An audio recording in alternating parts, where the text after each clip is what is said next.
Selamat datang di channel Simar Imam. Sembari mendengarkan tinggalkan like dan komentarnya bosku.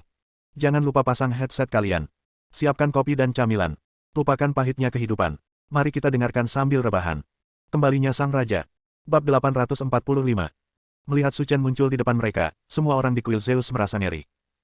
Jika dia hanya terpengaruh sedikit, mereka masih bisa menerimanya, tapi sekarang dia benar-benar bergegas ke Venus tanpa ada kelainan apapun. Mungkinkah dia sama sekali tidak tergerak oleh keindahan Venus? Karena kamu yang pertama melakukannya, biarkan aku yang mengoperasimu dulu. Kata-kata dingin Su Chen terngiang di telinga Venus. Itu seperti dewa kematian, membuat hatinya bergetar.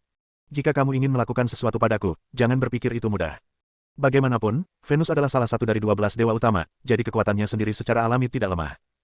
Melihat Su Chen mengambil tindakan terhadapnya, dia dengan cepat menggunakan kecepatannya secara ekstrim dan mundur, mencoba menjaga jarak aman darinya. Hanya dalam sekejap mata, Venus mundur 10 meter. Dan jarak ini juga membuat suasana gugupnya menjadi sangat rileks.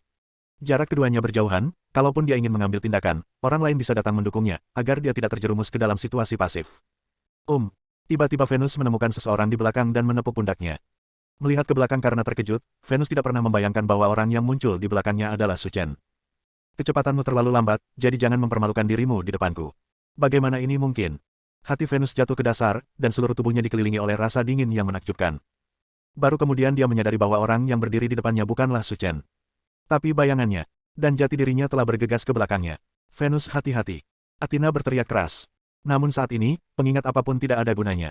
Dia telah dikunci oleh Su Chen, jadi nasibnya sudah ditentukan. Hutong. Su Chen memukul punggung bawah Venus dengan pukulan yang kuat. Tidak ada arti kasihan dan kasihan. Di dunia ini, dia tidak akan tergoda oleh wanita manapun kecuali Lin Ruohan. Bahkan Venus yang cantik pun sama. Klik. Tulang punggung Venus patah karena pukulan Su Chen. Seteguk darah muncrat, dan Venus jatuh ke tanah. Dia ingin berdiri dan membunuh Su Chen. Tapi tanpa dukungan di punggungnya, dia hanya bisa berlama-lama di tanah seperti anjing mati, tidak mampu menimbulkan ancaman apapun bagi Su Chen. Kurang dari 1 menit setelah pertempuran dimulai, Dewa Utama meninggal di kuil Zeus. Hasil seperti itu adalah sesuatu yang tidak mereka duga sebelumnya. Semuanya lakukan bersama-sama. Ekspresi Apollo menjadi ganas. Sebagai penjaga kuil Zeus, dia tidak bisa melepaskan diri dari kesalahan atas kejadian seperti ini. Saat ini, semua orang menyadari masalah serius. Saatnya menguji para dewa Olimpian. Jika mereka tidak bisa mengalahkan orang-orang Tiongkok di depan mereka, maka mereka tidak punya pilihan selain menjadi raja dunia gelap. Memikirkan hal ini, tidak ada satupun dari 10 dewa utama yang tersisa yang menahan diri. Sudah mencapai momen hidup dan mati. Jika tidak hati-hati, kamu akan jatuh ke tangannya seperti Venus dan pembisik angin. 10 orang menyerang Su Chen bersama-sama. 10 jenis negara adidaya datang satu demi satu. Adegan di depannya pun membuat Su Chen menjadi serius. Ambil salah satu dari 10 orang ini dan mereka akan lebih kuat dari lawan manapun yang pernah Anda temui. Jika tidak ditanggapi dengan serius, Anda mungkin akan mengalami kerugian di tangan mereka. Setelah mengambil keputusan, Su Chen mundur beberapa langkah. Tangannya membentuk cetakan tangan yang aneh, lalu dia meninju. Serangan dari kedua belah pihak terjadi di udara. Alis Su Chen tegas dan dipenuhi amarah. Bayangan kepalan tangan yang tiba-tiba membesar di udara memblokir semua serangan 10 dewa utama. Gerakan ini cukup menarik dan layak menjadi lawan Su Chen saya. Ini hanya hadiah pertemuan. Kami akan bertarung sampai mati antara kamu dan kami. Kata Apollo lantang. Hanya apa yang kuinginkan. Zizizi. Saat ini, suara aneh terdengar. Su Chen tiba-tiba menemukan tanaman merambat yang tak terhitung jumlahnya muncul di bawah kakinya dan melilit kakinya. Wah, ini hadiah pertemuan dariku. Aku tidak tahu kamu suka atau tidak. Pembicaranya kurus dan mengenakan jubah coklat. Tapi kali ini, dia terlihat lebih aneh. Karena wajahnya seperti kulit pohon, penuh kerutan, seperti pohon sekarat, memancarkan aura kematian. Nama pria itu adalah Hephaestus, dan dia adalah makhluk gaib dengan atribut kayu di antara 12 dewa utama. Kekuatan super yang dikaitkan dengan kayu sebenarnya ingin membatasi pergerakanku. Idemu sangat naif. Bang bang bang. Suara datang satu demi satu, dan tanaman merambat yang melingkari kaki Su Chen hancur, memungkinkan dia mendapatkan kembali kebebasannya. Benar saja, kekuatanmu memang di luar imajinasi kami, jadi aku sudah menyiapkan hadiah besar lainnya untukmu. Begitu kata-kata itu keluar, lantai marmer di kuil itu hancur. Rotan dengan diameter 1 meter muncul dari tanah seperti naga panjang dan melilit tubuh Su Chen lagi. Bang bang bang. Mengikuti pola yang sama, Su Chen menghancurkan tanaman merambat yang mirip naga itu lagi. Namun detik berikutnya, serangan Hephaestus kembali melanda. Lakukan sekarang dan bunuh dia.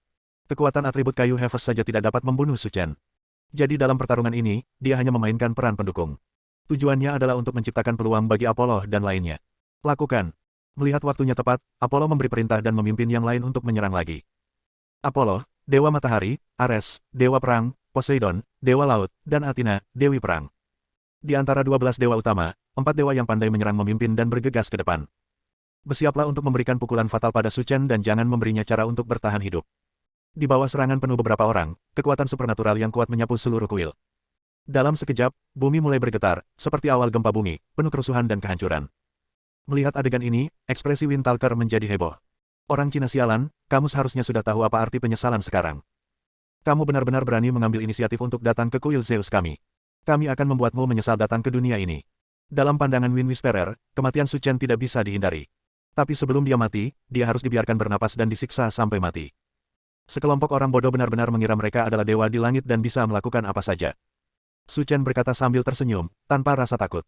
Kalau begitu hari ini, aku akan membiarkanmu melihat apa sebenarnya kekuatan suci itu. Mengaum. Begitu Su Chen selesai berbicara, dia mendengar raungan binatang buas. Namun auman ini bukanlah auman binatang buas. Namun suara auman naga yang menggema di langit. Bab 846. Gemuruh. Gemuruh. Raungan binatang itu datang dari langit yang jauh, menyebabkan kuil Zeus berguncang hebat lagi. Tampaknya bisa runtuh kapan saja. Sebelum ada yang tahu apa yang sedang terjadi, mereka melihat aliran energi hitam naik ke langit di kuil, menyatu menjadi bentuk naga hitam. Seperti yang dipikirkan Su Chen, naga hitam itu meraung lagi dan bergegas menuju Apollo dan yang lainnya. Ledakan. Ledakan terdengar lagi, dan di saat yang sama, terdengar teriakan Apollo dan yang lainnya. Di bawah invasi energi naga hitam, keempat Apollo jatuh dengan keras ke tanah. Dan tubuhnya ditutupi oleh api hitam yang menyala-nyala. Teruslah mengikisnya. Jeritan keras bergema di kuil. Saat ini, Apollo dan yang lainnya tidak berniat menyerang Su Chen lagi. Rasa sakit yang memilukan tak tertahankan, seolah-olah organ dalam mereka terbakar. Tidak, jangan. Melihat pemandangan ini, orang-orang lainnya tercengang. Mereka berempat adalah orang terkuat di kuil Zeus. Tapi sekarang, orang yang dipukul olehnya tidak mampu melawan. Jadi bagaimana orang-orang yang tersisa ini bisa menjadi lawannya? Melihat arloji di tangannya, Su Chen tampak acuh tak acuh. Sudah hampir waktunya, tidak perlu lagi bermain denganmu. Patah. Su Chen dengan lembut menjentikkan jarinya. Saya melihat keempat Apollo, dan gas hitam di tubuh mereka tiba-tiba mulai menguap. Dan membakar keempat orang itu sampai mati, tidak meninggalkan debu. Dengan kematian 4 orang, hanya tersisa 6 dari 12 dewa utama di kuil Zeus.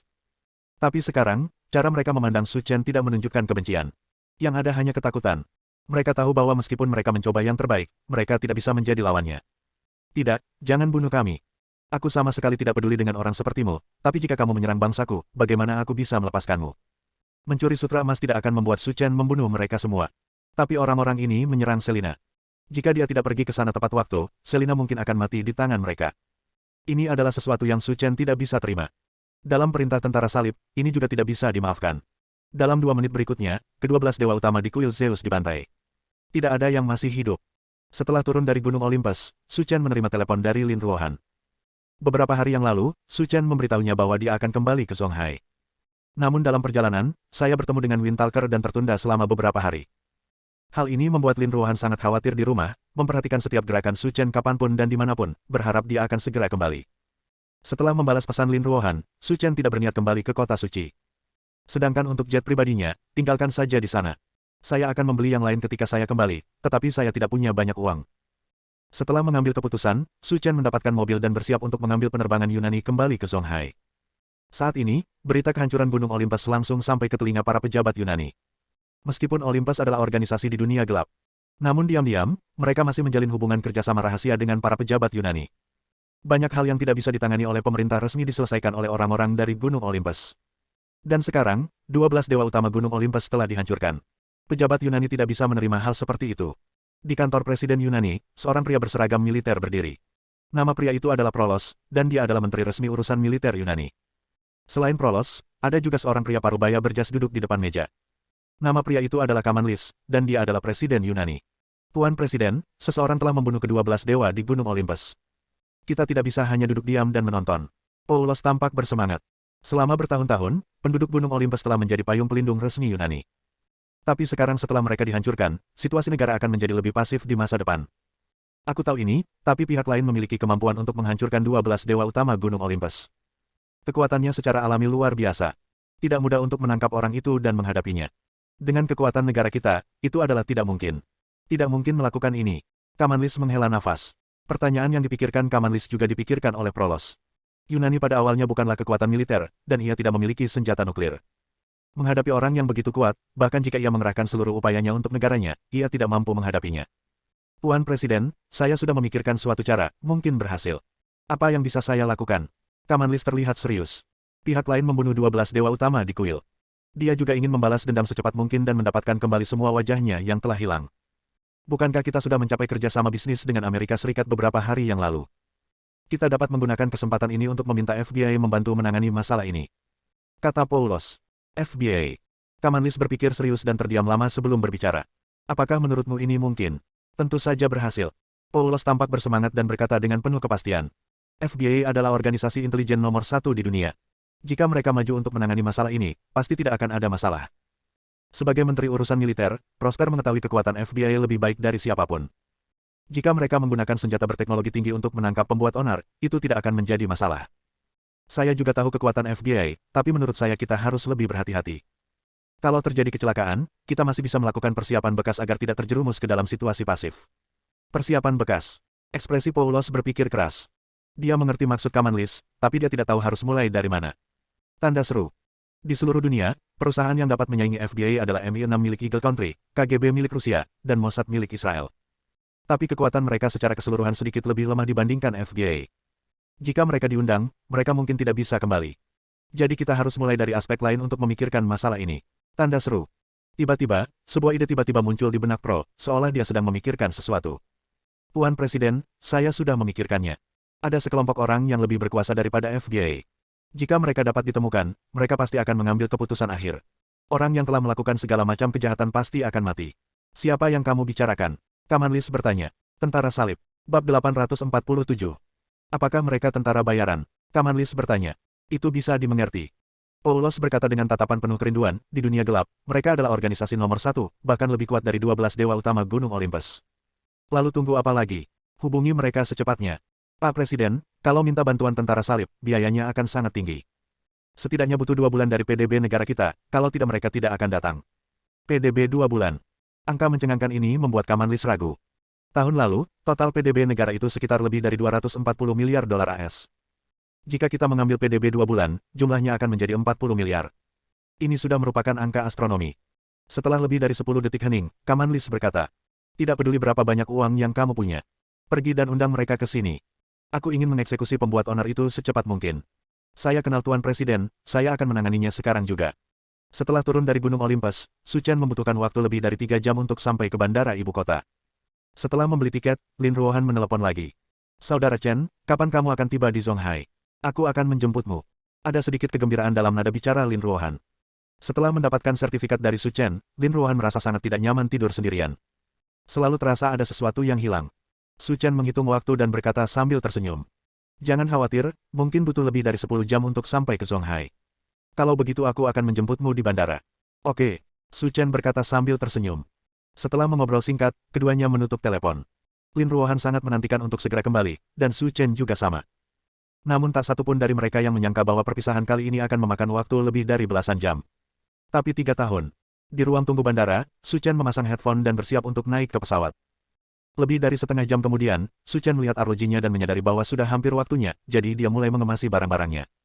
Saat ini, pengumuman bandara berbunyi.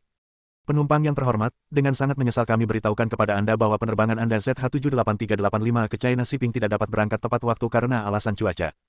Harap tunggu pemberitahuan mengenai waktu keberangkatan spesifik. Penerbangannya ditunda. Penundaan penerbangan sangat umum terjadi di Tiongkok, dan Su Chen tidak menganggapnya serius. Tapi alasan mereka terlalu keterlaluan. Di luar cerah, tapi yang Anda bicarakan tentang cuaca. Mengenai penundaan penerbangan, Su Chen tidak terlalu memikirkannya. Dia hanya menerima dan menunggu. Namun penantiannya sudah lebih dari 2 jam, dan belum ada tanda-tanda boarding. Saat ini, tidak hanya Su Chen yang menunggu dengan sedikit cemas, tetapi penumpang lain di bandara yang menuju Huaxia juga sedikit tidak sabar dan mulai mengeluh.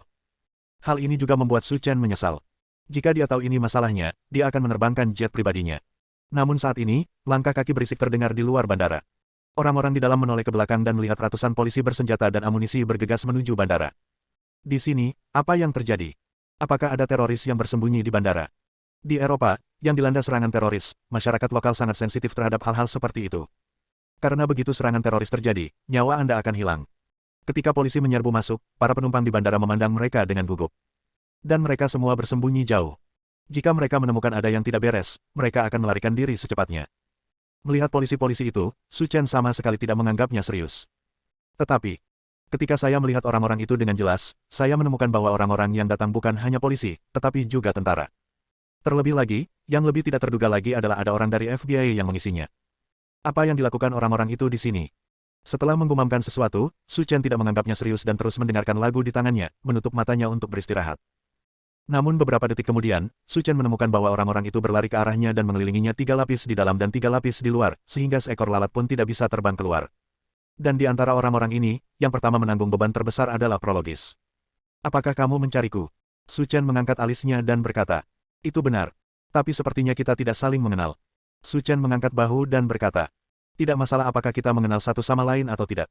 Alasan utama kami datang ke sini kali ini adalah untuk berbicara denganmu tentang Gunung Olympus. Kamu membunuh orang di sana. Apakah kamu ingin pergi dengan mudah? Jadi itulah yang terjadi. Su Chen berkata sambil tersenyum, dan ini juga masuk akal baginya.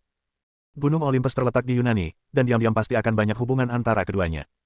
Sekarang ke-12 dewa utama di kuil Zeus telah dihancurkan dengan sendirinya, wajar saja jika mereka menimbulkan masalah. Kamu ingin datang dan membalaskan dendam ke-12 pecundang itu. Aku bisa memahami perasaanmu, tapi orang-orang yang kamu temukan ini sepertinya tidak terlalu baik. Senyuman sinis muncul di wajah Pros.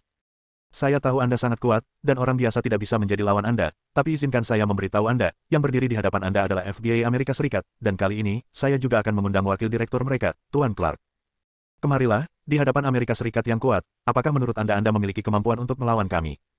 Karena mendapat dukungan dari FBI, Prolos tampak percaya diri. Dalam pandangan Prolos, selama dia mengundang FBI, maka masalah ini pasti akan menang. Tidak perlu membuang uang lagi dan meminta tentara salib untuk datang dan membantu. Kalau begitu tanyakan pada mereka apakah mereka berani menyerangku, kata Su Chen sambil tersenyum. Orang Tionghoa yang bodoh, kamu benar-benar tidak tahu seberapa tinggi dan seberapa tinggi langit.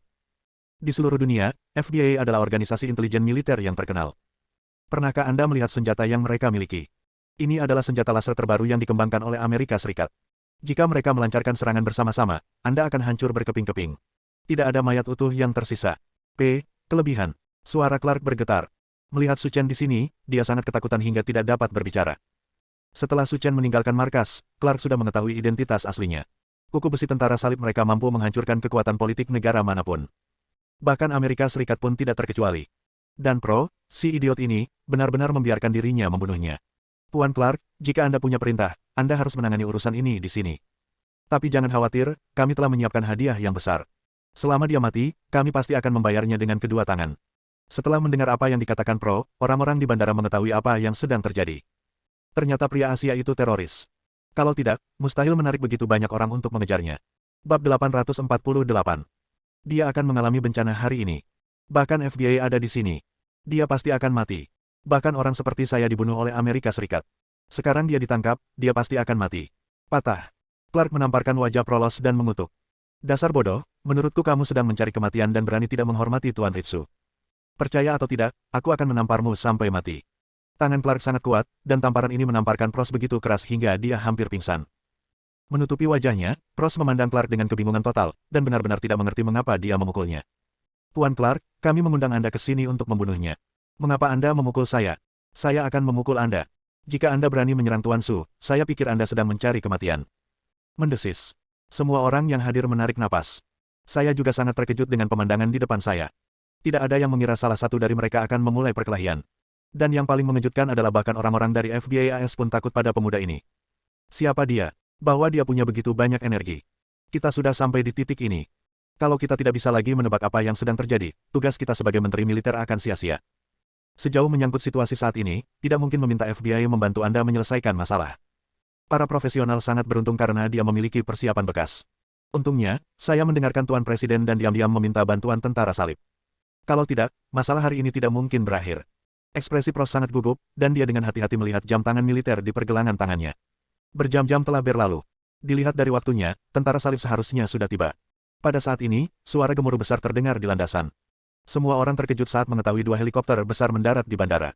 Ada juga pola salib aneh yang terlukis di badan pesawat, yang sama sekali tidak seperti pesawat khusus militer. Mata Su Chen membelalak saat melihat 2 helikopter diparkir di luar. Bahkan sedikit tercengang. Mengapa orang-orang ini masih lari ke sini? Tidak ada keraguan bahwa helikopter di luar adalah milik tentara salib. Tapi Su Chen tidak menyangka akan bertemu mereka di sini. Haha. Melihat kedua helikopter itu mendarat di bandara, Prolos tertawa terbahak-bahak. Clark, meskipun kamu memberontak di medan perang, izinkan aku memberitahumu, kami juga telah melakukan persiapan sekunder. Bahkan tanpa kekuatan FBI, kami dapat membunuhnya. Ekspresi Prolos sangat terkejut, dan dia bahkan tidak lagi mempertimbangkan Clark. Saat ini, Clark sudah tidak berniat berbicara dengan Pros lagi, karena matanya terfokus pada kedua helikopter tersebut. Setelah Su Chen meninggalkan gedung markas, Clark mendapat informasi tentang tentara salib dari George. Meski belum lengkap, namun bisa memberikan gambaran kasarnya. Jadi dia tidak akan pernah melupakan logo tentara salib sampai kematiannya. Clark tidak terkejut bahwa Prolos memiliki persiapan bekas. Tapi yang tidak dia duga adalah bahwa persiapan bekas mereka sebenarnya adalah tentara salib.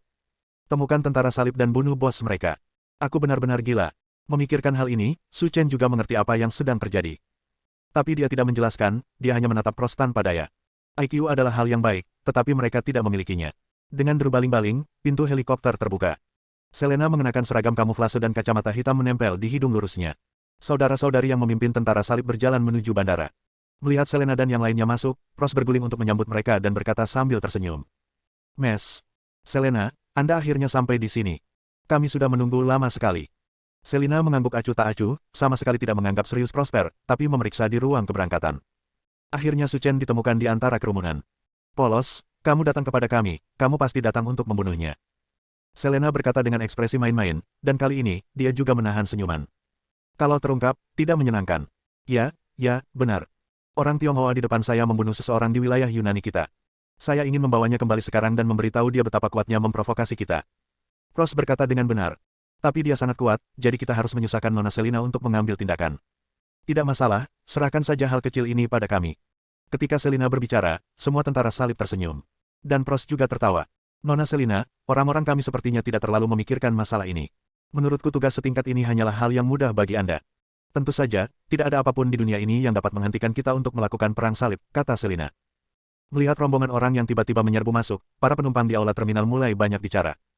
Jika tidak, Anda bisa membedakannya dari cara mereka berpakaian. Mereka jelas adalah tentara bayaran dari luar negeri. Kenapa aku selalu merasa orang-orang ini juga sangat tidak bisa diandalkan? Jika mereka memberontak di saat-saat terakhir, semuanya akan berakhir.